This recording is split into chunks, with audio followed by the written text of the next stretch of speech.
Really excited to talk to my next guest. He's going to be making his UFC debut coming up here April 24th at UFC 261. It is Jeff Molina joining me here on the program for the very first time. Jeff, how's it going, man?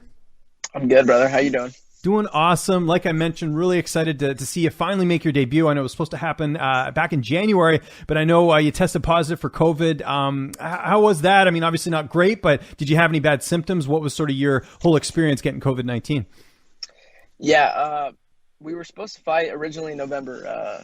Zaruk and I were scheduled for November 14th, I believe was the card. And was feeling great, man. I was supposed to share that card with Julian Marquez, who's kind of like a big brother to me. I look up to him. He kind of shows me the ropes, and whenever I have questions, I can ask him just because he's been in the big show for a while and has had those experiences. So I was really looking forward to that. Zaruk tests positive for COVID for that fight. It gets pushed back to January 20th, and then about 3 weeks after the fight, I caught the vid. It sucked, man. It sucked. It's out of my control, and I really wanted to fight, man. As far as symptoms, it hit me kind of hard, man. I was kind of talking shit on COVID for like the past year, like, oh man, if I get it, I'm gonna kick it so quick, just because I'm an athlete, and I'm a pretty healthy guy. I take like my multivitamins and vitamin D and zinc every day. Like I'm pretty on top of that, but I don't know if it was because I was already cutting weight for the fight. I was 3 weeks out. So maybe my immune system was a little shot, but dude, it uppercutted me right in the face. Like it hit me pretty hard. I didn't lose my taste, but I lost my sense of smell. Kind of wish I would have lost my taste. So I wasn't a fat kid while I was bummed about my fight. But we're here now, man, and I'm just stoked for this debut. Yeah, and what a card to debut on too, man. No, huge card, and we'll talk about that in a second here. Did you have any issues with your lungs? I know I've talked to some fighters where it took them a couple weeks to get back to 100%. Any issues there, or was it just the smell that you had? No, I've also heard of athletes having or just people in general having long-term effects with their lungs with COVID. But I was nervous about that just because I have a teammate that kind of experienced something after COVID similar. So I kind of, before I went back to practice, I kind of went on a little test drive. I went to the gym, hopped on a treadmill, and I was like, all right, let's test these suckers out. And lungs are good, man. Lungs are good. Good to hear. I imagine you were just off for 2 weeks, or did it take you a little bit longer to get back to training? Yeah, it was about 2 weeks.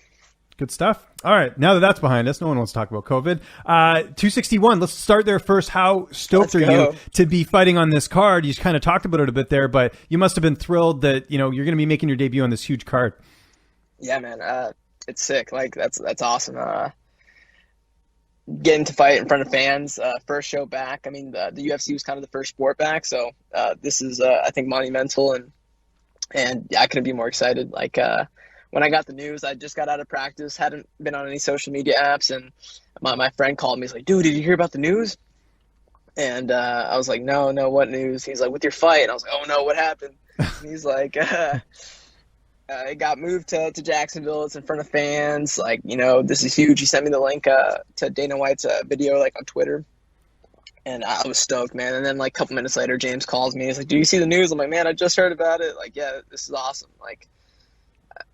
Ever since I was in the sport, I wanted to experience the UFC fans. That's always been something I wanted to experience at least once. I love fighting at the Apex. That was cool.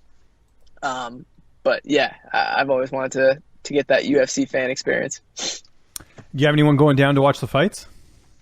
Yeah. My brother's coming. I got a couple teammates. A buddy from Boston's coming. My parents really, really want to go, man. But my dad just he's got some medical problems, and he can't go for this go around. But hopefully for the next one. Your opponent here, 18-6 record. What do you know about him? How do you feel like you match up against him in this fight? Yeah. He's pretty tall for the weight class. He's 5'9", rangy guy.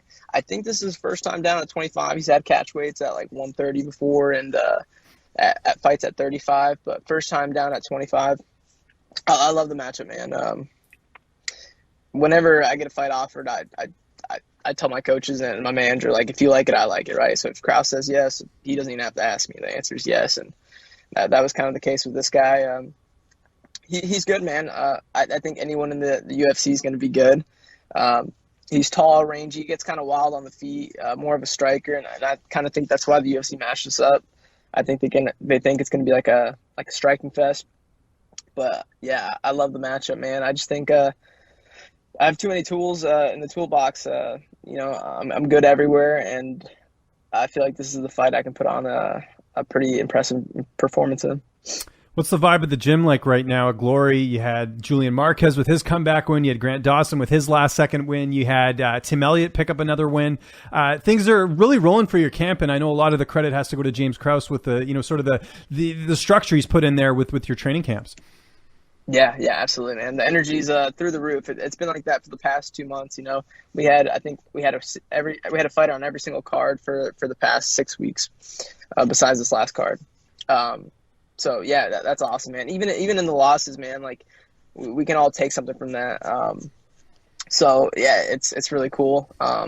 James Krause, Coach of the Year for sure. Yeah, the energy's through the roof at the gym. Who are you mainly getting to work with? Some of the smaller guys like Tim Elliott, or who do you work with? Everyone? Like, how do you who are your main training partners for this camp? Yeah. So Tim Elliott for sure, man. He's a stud. That's another dude I've looked up to since I was a kid. Like I remember watching him at a live event for Titan when I was like 16 or 17. So Tim Elliott, we got Alan Olivas. He's a 35er. He's pro. We'll be in the UFC one day. We got Cameron Cash, who's a 25er. Isaac Dolgarian. We got a ton of studs at the gym, and I got plenty of bodies and good training partners. Weight cut, I'm assuming, is going well since you had plenty of notice for this? Yeah. Weight cuts, I'm on track, man. In my amateur career and early on as a pro, I didn't cut much weight. Now that I'm getting a little older, the weight's a little stickier. It doesn't fall off as easy, but I work with Tyler Minton, and we're on track. Yeah, Tyler's the best. That's good to hear. I imagine Krause will be in your corner. Who else will be in the cage with you that night? Yeah, absolutely. James, for my Contender Series fight, I didn't have any coaches or corners for COVID reasons, so it'd be cool to have my coaches there. I was really hoping to get to experience James at the Apex, just so I feel like I have really good cage awareness, and I'm really good at listening and kind of know what's going on inside and outside the cage. And I was kind of hoping to experience James at the Apex because I didn't last time, but maybe it'll be like my last fight where I just don't get to hear him much because last time he wasn't there, but this time because there'll be fans. Yeah. But yeah, James Krause, Jason High, UFC vet, PFL vet, World Series vet, Dream vet. And then I'm taking out one of my teammates who's a good look, similar to my opponent in stature, and a good striker, just like my opponent. His name's Gage Young. Good stuff. Always like hearing about the up-and-comers. How's this fight playing out on April 24th? Obviously, feel like you're going to get your hand raised, but how do you envision the fight playing out? Man, I see me putting a pressure and pace he's not used to. I'm a 25er. I've been a 25er since I started in the sport. And I'm familiar with that pace, man. I think I'm going to put the pressure on him, mix it up, and kind of take the fight wherever I want to and end up breaking him. What's downtime looking like during training camp? Do you have any other, hobbies outside of training? Do you watch any Netflix, play any video games? What would I find you doing when you're not at training and in the gym? You're obviously watching a lot of fights. I know that. Yeah. I'm pretty big into film, watching fights. But I'm about 3 weeks out from Saturday.